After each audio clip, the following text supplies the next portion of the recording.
Hey guys, Jarretman here. Gonna play some more 500 Zoom.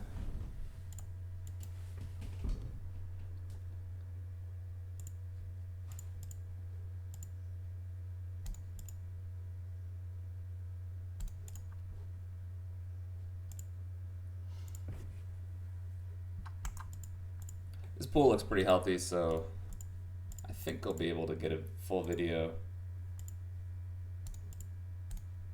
out of this pool.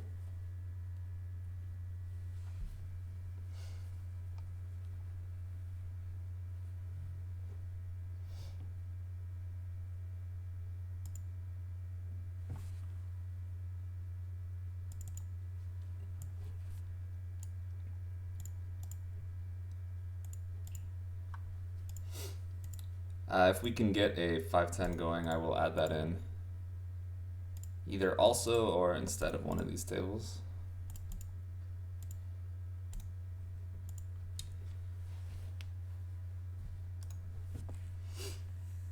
We will check call sometimes with the Jack 3. Sometimes with all of our 3x. Specifically the ones that are in the middling Broadway region, I think check call a little bit more. On 42, we will raise though. We want to be mostly raising our trips on this board. We have more 3x than he does. There's a lot of incentive for our trips to raise.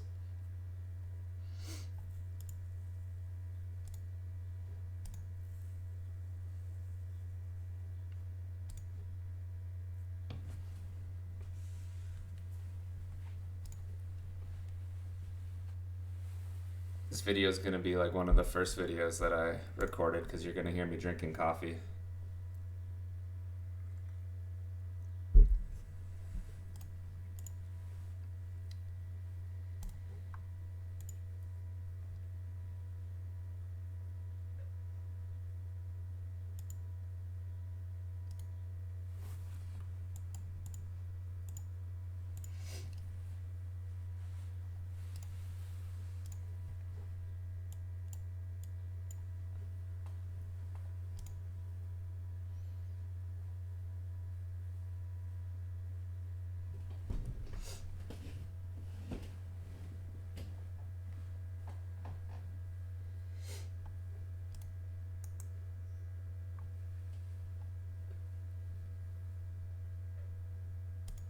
King Jack off is not quite strong enough to do anything versus a hijack open. In different types of rig structures or game types like anti-straddle, sometimes it gets used as a 3-bet, as a call even.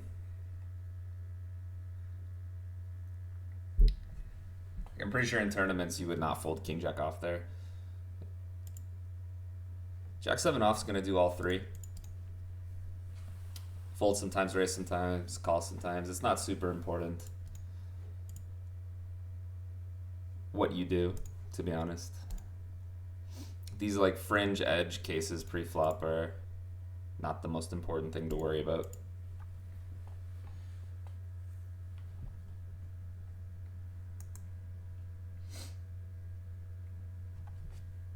On a 16, we'll call the king queen off here.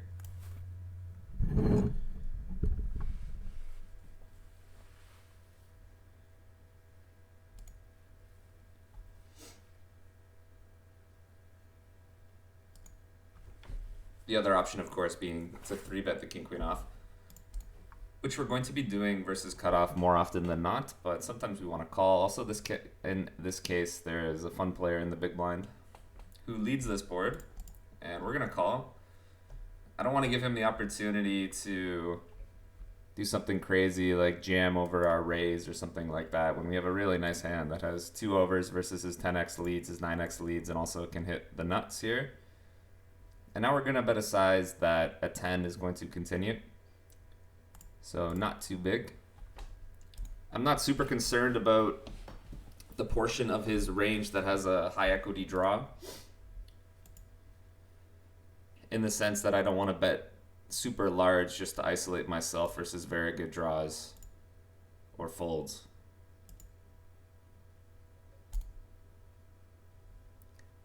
If I bet that smaller size, those very good draws might check raise as well.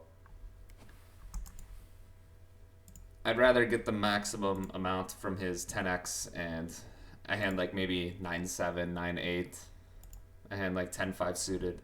If I start betting too big, I think those hands get thrown into the muck. Versus this size, we're going to fold pocket fours. Versus a very small size, even fours without a diamond, I think, will peel. It's a pretty strong hand to have a pair, blind be blind. It's not that easy to make a pair when you are opening so wide.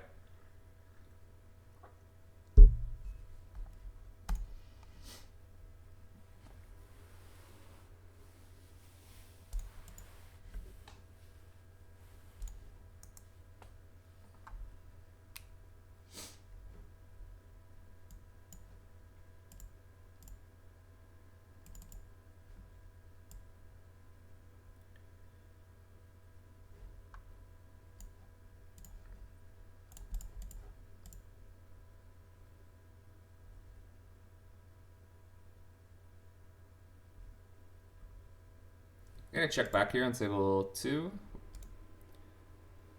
This hand can bet. I think we want to do both.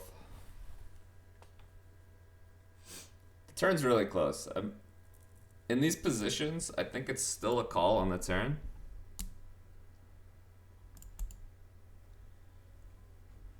And table 1 we're gonna call versus big bet. Big bet's a fine size on this board. I think button versus big blind, it is less important to ever use a big size. I think when you start getting into the earlier positions on these types of boards, the big size starts to perform pretty well.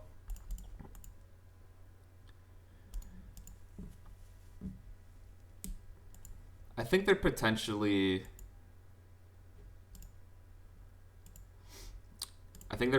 could be some folding with my hand on the turn, because I just realized now that he bet half pot instead of 1/3 in this hand where I had the ace jack off. 5-4 off will call on 72. We will fold sometimes. Table 1 is really close. I'm pretty sure this is still a continue, but I'm gonna fold.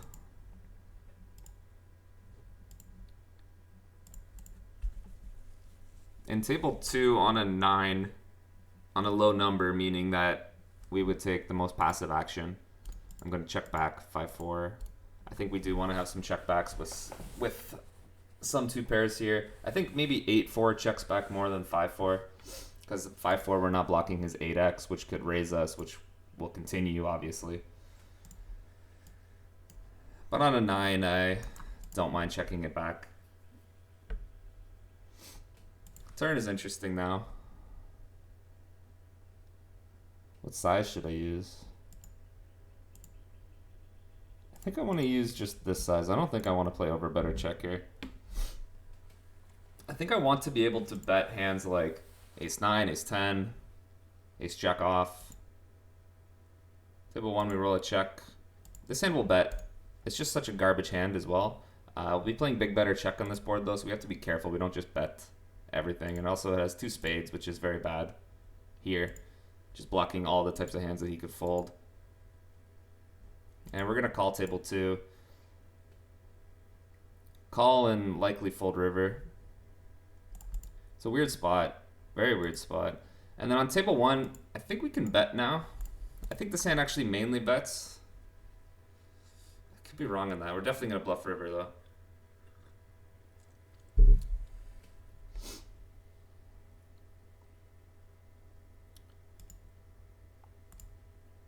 And yeah, I think we will go for the overbet. He has lots of hero calls that have a queen, like queen jack, which we block, queen 10, not to mention actual nuts. And we'll check back table 2. I think, yeah. I think we're going to check back. I don't think he check raises the turn with ace king, ace queen. And I just don't think there's any value in value betting bottom 2 pair here. He has some river 10x of hearts like he has, which we could potentially get heroed by. And we get the fold in the other hand, which is nice. The sizing choice, I'm not exactly sure on the river. I know our scheme will definitely include some overbets, potentially could even include some very, very large overbets. Table 2 is close between betting again and checking. I kind of like checking with specifically ace-king when the two low cards come in, as he will have lots of king highs and ace highs that will now fold the turn. I think people will potentially even overfold that region of their range, so checking with ace-king is kind of nice. Allowing him to hit an ace, allowing him to hit a king. Also having the king of clubs.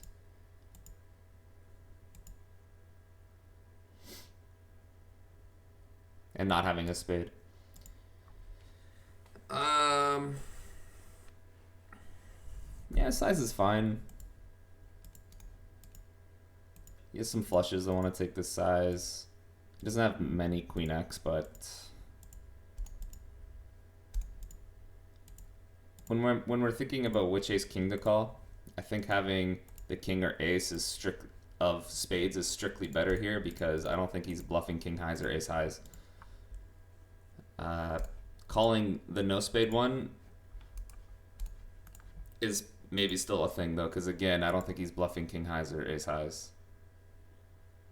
So we just have two unblockers to his bluffs. But when he bets that big, it's less concerning about unblockers and more concerning about, I want to block some of the value bets that he has.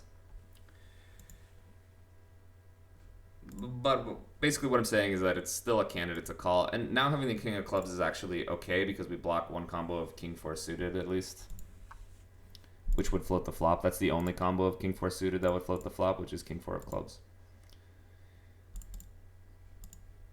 It's pretty close, actually. I don't know. I think I just want the spade.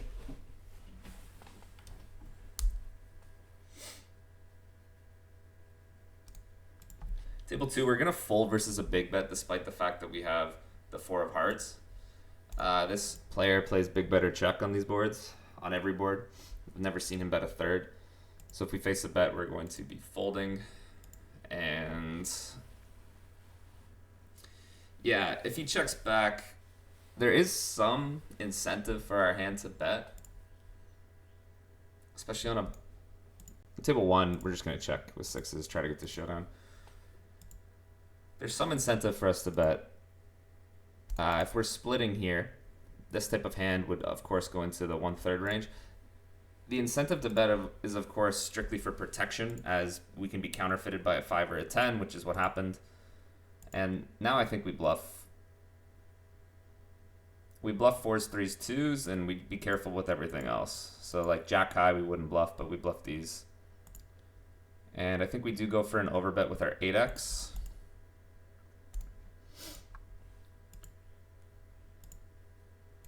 I don't think there's any combo considerations with 4s, 3s, and 2s. I think those all just get in there as pure bluffs.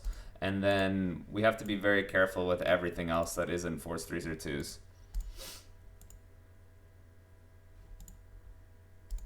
I believe. Table 1, we're going to fold.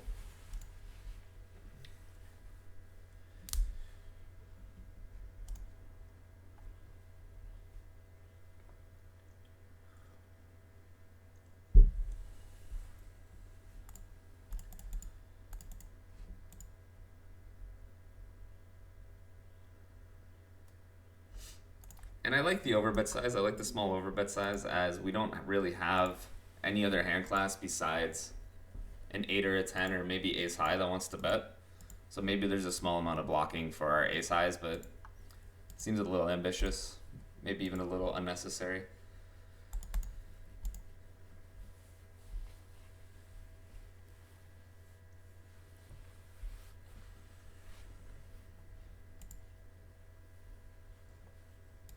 There are some turns and sizes that he can choose on table 1 where we are going to fold.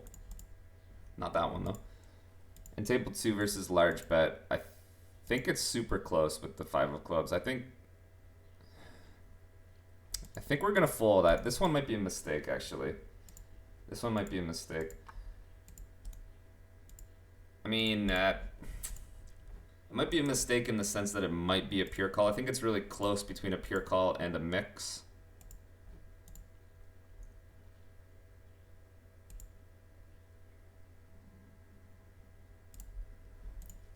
I think larger might even be better on table one. Checking back is an option as well.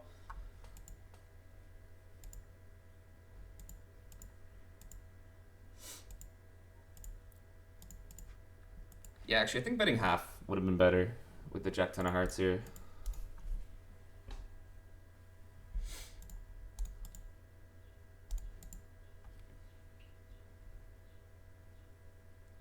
We're not really betting for protection.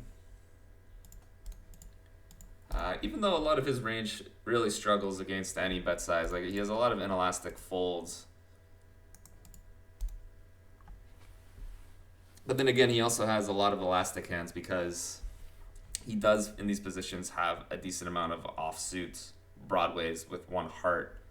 Like a hand like king queen off with the king of hearts, for example. That hand is elastic, and he will potentially be checking his range on this turn. And if that's the case, then he does have a lot of elastic continues, in which case we should size more appropriately.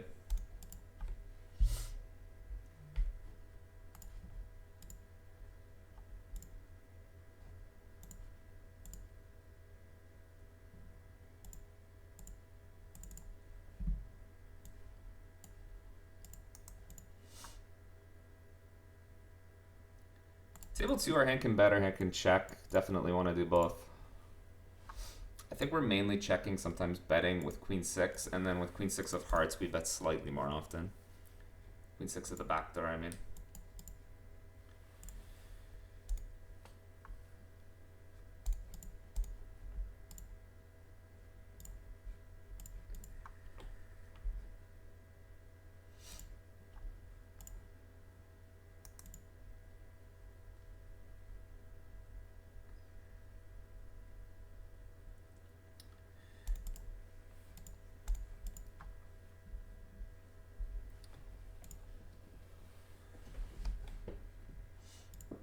My hand on table 1 is getting close to value bet territory.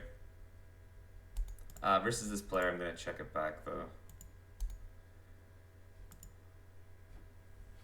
And it might be a little too ambitious, even, in general. King 9 off is close versus hijack 2.2. Versus cutoff, we would continue.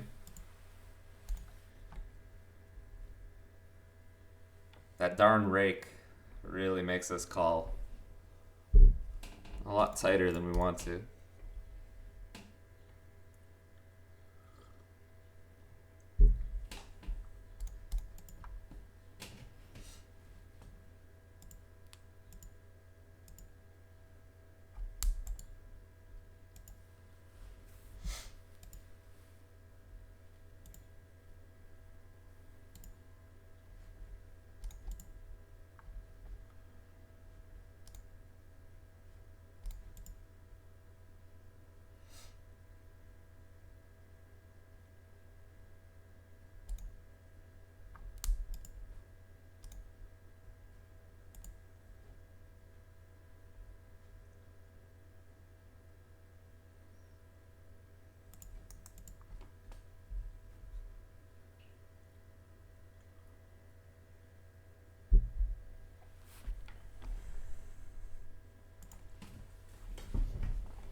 Table 2, there is a small amount of checking back. If you did want to bet range, I think that betting quarter is better than betting third on this board.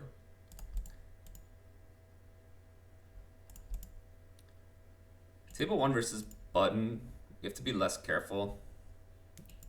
If it was small blind versus early position, hijack, or even cutoff, you have to start checking, actually, on that board.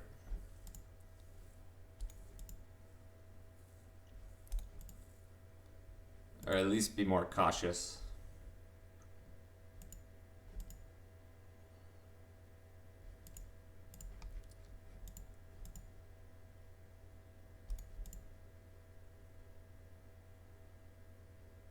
Queen 9 off is close versus 3 big blinds, and also him being shorter.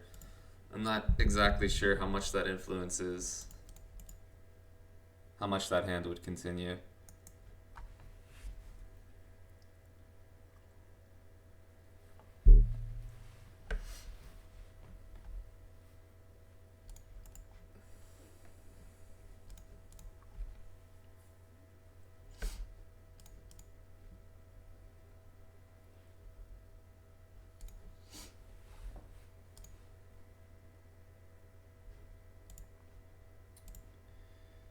So I said at the beginning of the video that the pool looks healthy, and likely it's not going to die. And then lo and behold, it looks like it is slowly dying. Jinxed myself. So if this dies, I'll just try to add whatever I can add just to finish out this video. Because I've yet to edit a video, and I'm not going to now. I don't have time for that.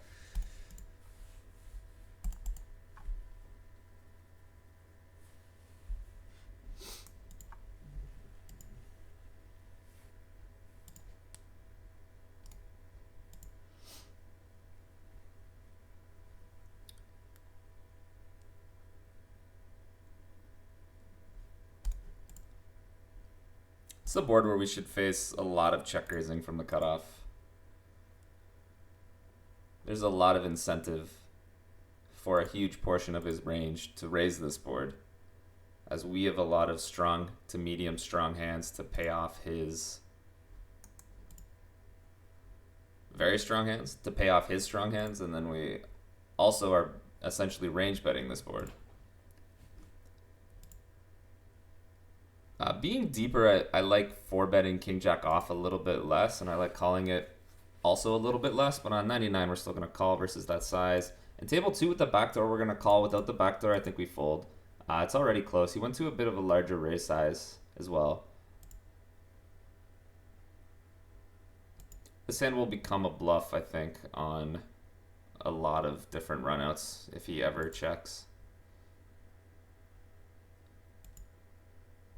So having a checking range is fine on table 1, especially being a bit deeper, especially 3-betting from the big blind specifically, where you do have a lot of junk with incentive.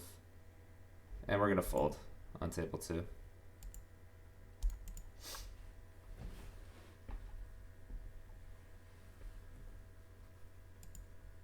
Yeah, I think without the backdoor, so without having the ace of diamonds, queen of diamonds, or ace queen of clubs, I think we're already folding ace queen on the flop versus that size. Table 2 is interesting now. Very interesting. I don't think a lot of king 10 or even 10-8 finds his way into the check-check line. I think a lot of his range is like a worse jack, a hand like 8s, maybe a hand like 10s, maybe now a hand like ace 9 of clubs.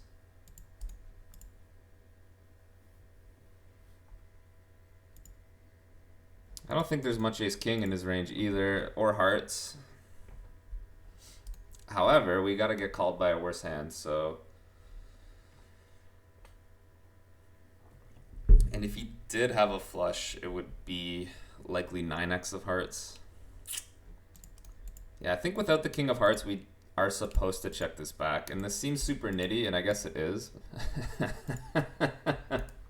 Okay. It was a little bit nitty, but I think it's correct, actually. Just had the old royal flush. It's a tough hand to beat.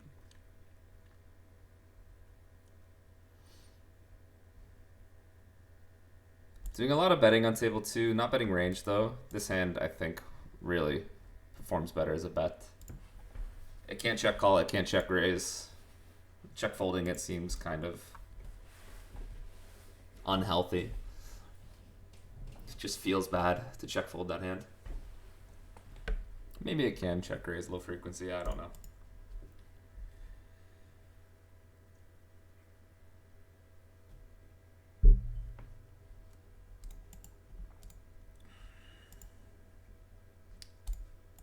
I don't see any reason for him to ever check his hand on the flop. I think his hand is a pure bet. I could be wrong though, especially this deep. It depends on what strategy he's playing, actually. I should rephrase that. If he's playing a strategy of 75 or check, or like pot or check, then yeah, having some checks with ace king of hearts, sure. So this hand is pretty trash, and these trash hands that have like a kind of like a straight blocker plus 1 over, they really like to bet. These aren't the hands that like to check back. They don't perform well as a check back. If we get check raised, we don't really care.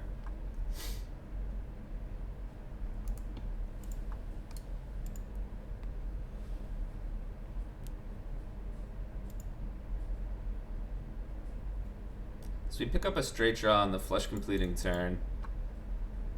This is interesting now. This is really interesting. We have to tone down our aggression a lot, I think, on a heart, especially after we big bet the flop. We roll a 29, our low number.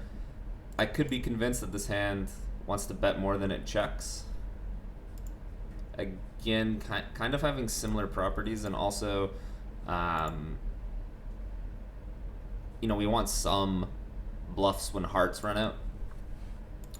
But I think it's going to be low frequency overall. And I think now we have a pure bet on the river. We do have to have lots of give-ups, but not this hand class. And we also have a lot of value bets here. We have a lot of hands that now want to value bet that could not bet the turn. We have to be a little careful on this turn. You know, 2 straights came in, a flush came in. Most of our range when we big bet the flop is over pairs and 10x.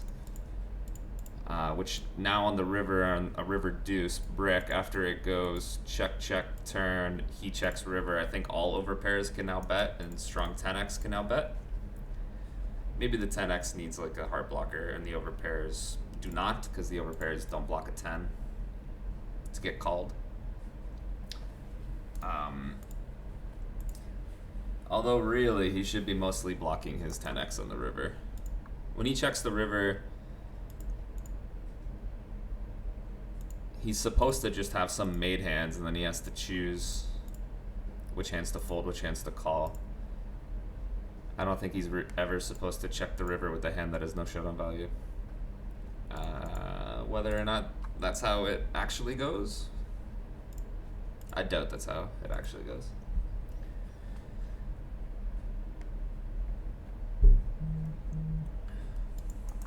It's also tough to have a hand that,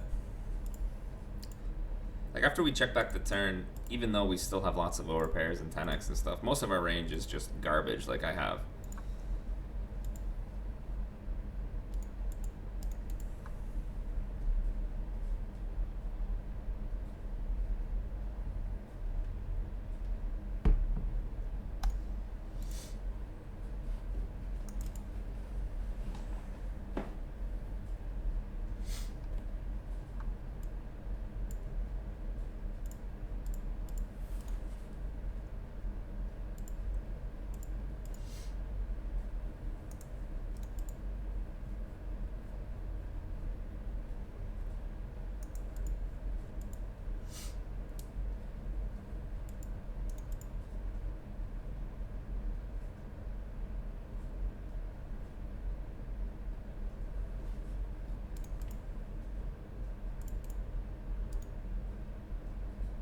Ten-8 suited would normally be a high frequency 3-bet, but on these stacked ups, the types of hands you want to 3-bet are a lot more like Ace-8 offsuit, King-10 offsuit, hands like that, and less so these suited connectors.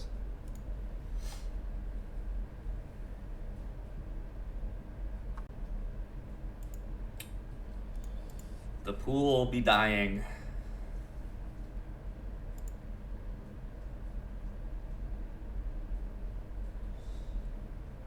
Alright, I'm gonna add a 200. I can't seem to get any normal tables going. And with 2 tables, it doesn't look like we're gonna get any action for the video. And when I'm playing only 2 tables, the tables have to be filling, because otherwise there's just not enough to talk about.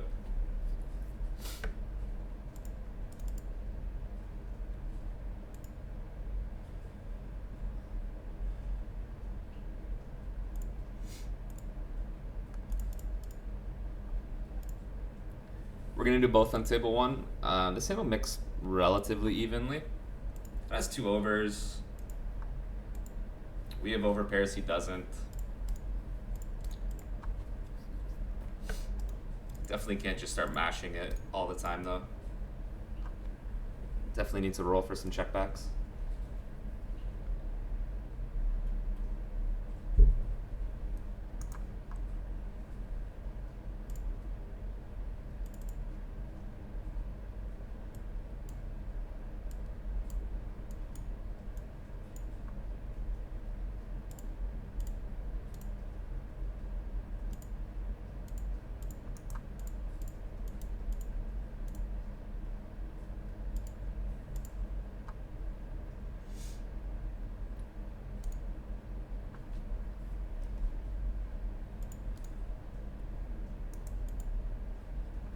It's been a while since I've played 200 Zoom. Let's see how this goes. This should be fun.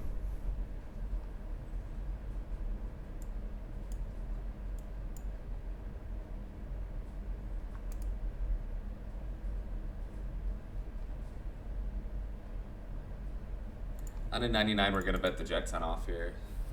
Again, this hand has the property of being terrible.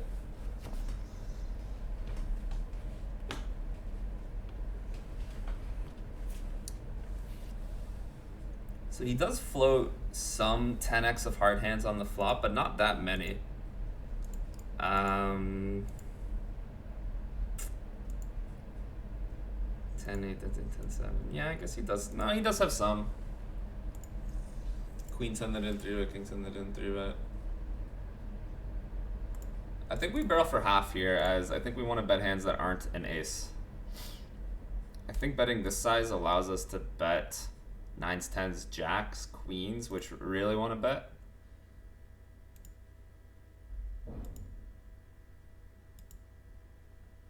I'm not sure how accurate it is to barrel Jack 10 there. We'd rather have the Jack no backdoor, and we'd rather have the Jack of Hearts rather than the 10 of Hearts. He does have more floats in that region.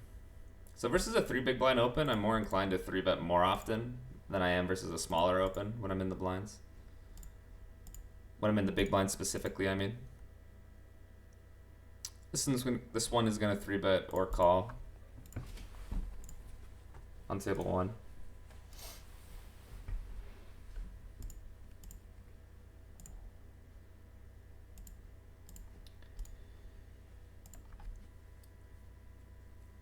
So table 1, there are some hands that want to bet small, but we mostly just want to overbet or check here, I believe.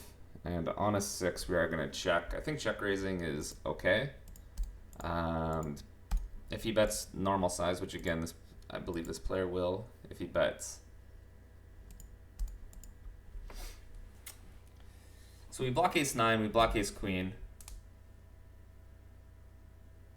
We don't block ace jack, which might fold.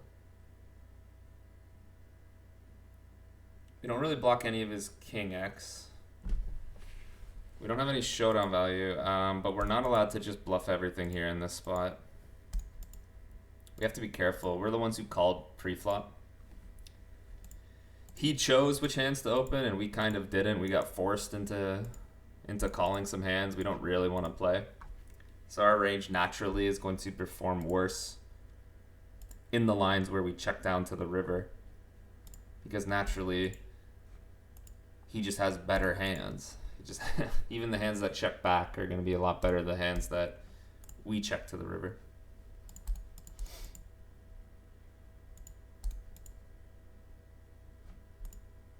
This hand could definitely bluff though, I think. Having specifically the Queen of Hearts and 9 of Hearts is... Yeah, maybe I missed a pure bet actually. Because he doesn't have many folds now with the Queen of Hearts or 9 of Hearts, because hands that have those two cards are likely to bet the flop. However, again, this player plays large better check. So in the large better check line, it's less of an effect because he is c-betting the flop less overall. I don't know. I'm getting way too... I'm thinking about this way too much. It's... You know, sometimes when you think about something so much that you start actually losing your logic. Like you overthink it, rather.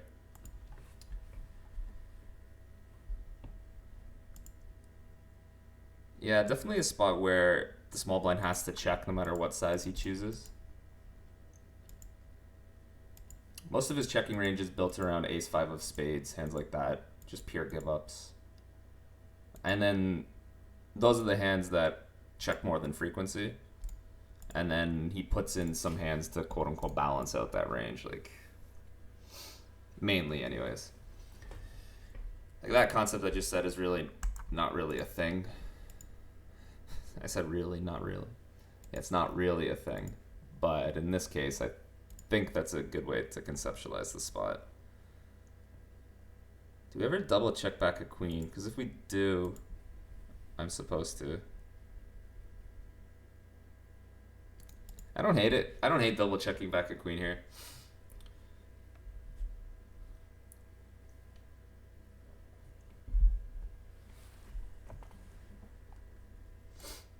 Depending on what size he bets, we're gonna raise. If he overbets, we just call.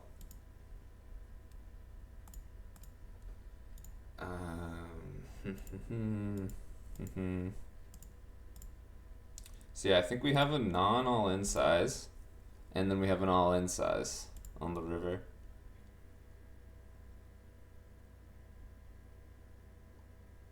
Man, this is close. This is actually close, I think. I don't think it's ridiculous to just call. He does pick up like pocket sixes, which of course we're behind, which could 100% take this line. We're not going to barrel the sevens on table 2. And I think we're going to fold river if he bets. If we get jammed on, it's an interesting spot again. This hand is a reasonable hero call. I'm not sure what hands he would use as a jam. I guess he would use 6x, but like what 6x is he betting? What 6x is he ever betting that size with on the river? It's not really a spot where you can pick like your favorite blocker.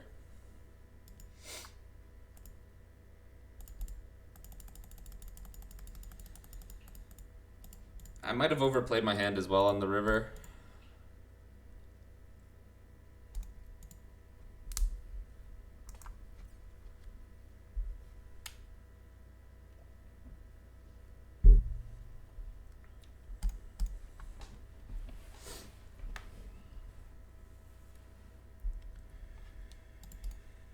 Does he turn nines? Would that be a reasonable bet for that size? And then go all in, tens, a hand like that? Does he just have to turn a queen? Is that, no, that's getting too ridiculous as well. Nah, that's, no. Never mind, forget that I said that. Just a hand that blocks an 8. We don't really check back an 8, so like that's not really a relevant blocker. Our raise folds are going to be thin queen X for that size, so he's not going to focus on blocking that region. In fact, he'd want to unblock that region. So he just wants to really block a rivered straight, a trap, or rivered pocket sixes. And yeah, again, I don't think he can really block rivered pocket sixes, because I don't think he needs to bluff a 6, and he would never value bet a 6. So yeah.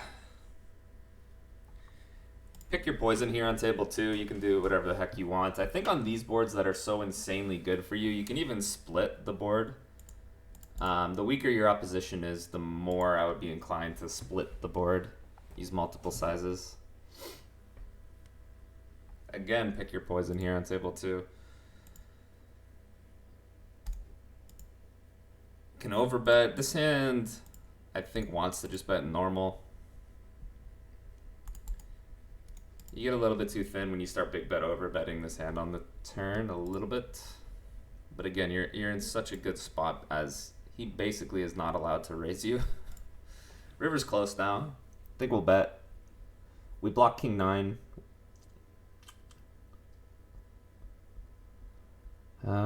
He has lots of 2 pairs. I'm gonna do something a little bit crazy and check this back.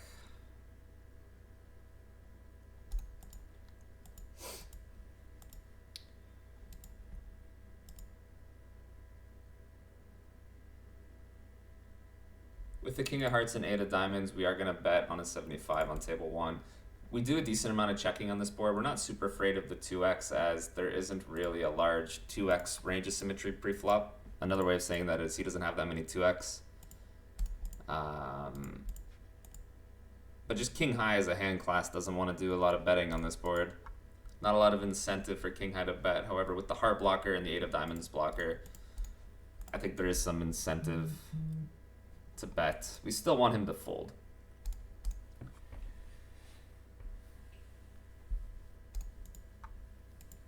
That king's hand is interesting, actually. I'm going to mark that king's hand. I think it's fine to check back the river.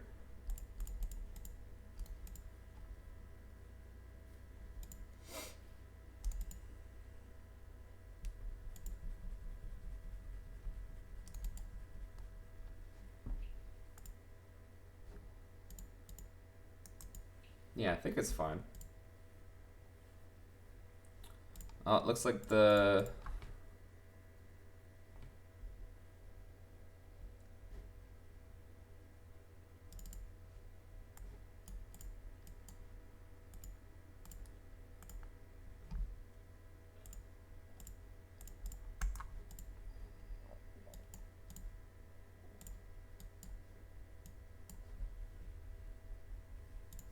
Someone's asking if they're on TV. We start with the check on table 2. And starting with the bet on table 1. This board, building out that small checking range, I don't think it's super important. And we will call, I think, versus the size. This hand is going to be used as a nice bluff on a lot of runouts.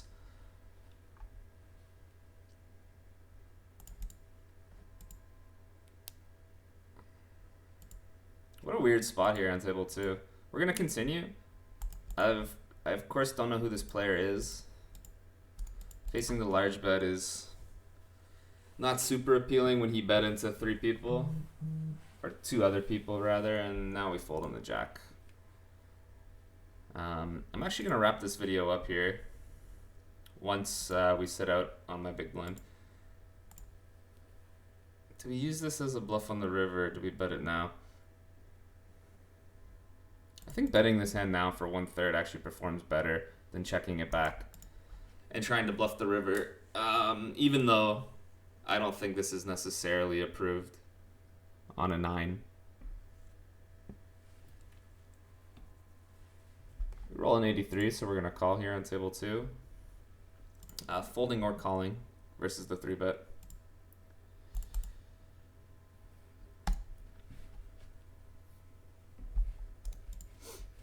Not really going to be doing any check raising on this board.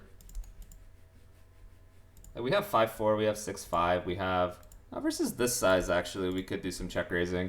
There's some incentive now for our jacks and queens that just called pre-flop to raise the flop. To raise for more, protection / value. There's more money in the pot now, so I think with our hand, we're just going to call.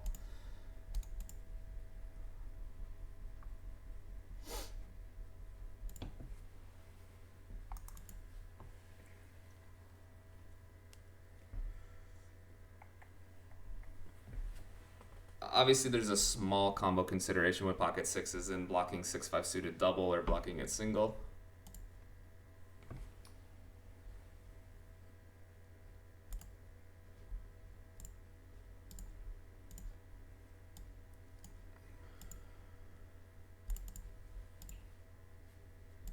And we're going to fold the turn. It's close. It's really close with 6s there. You have to defend a lot of hands.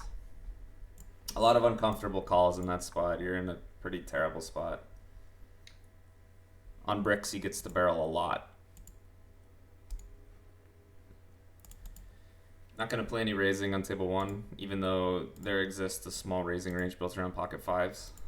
It's not really worth it, in my opinion.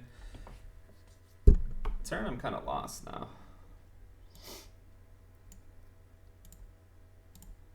Okay, so we got one normal table. I think we fold the turn. Man, this is close.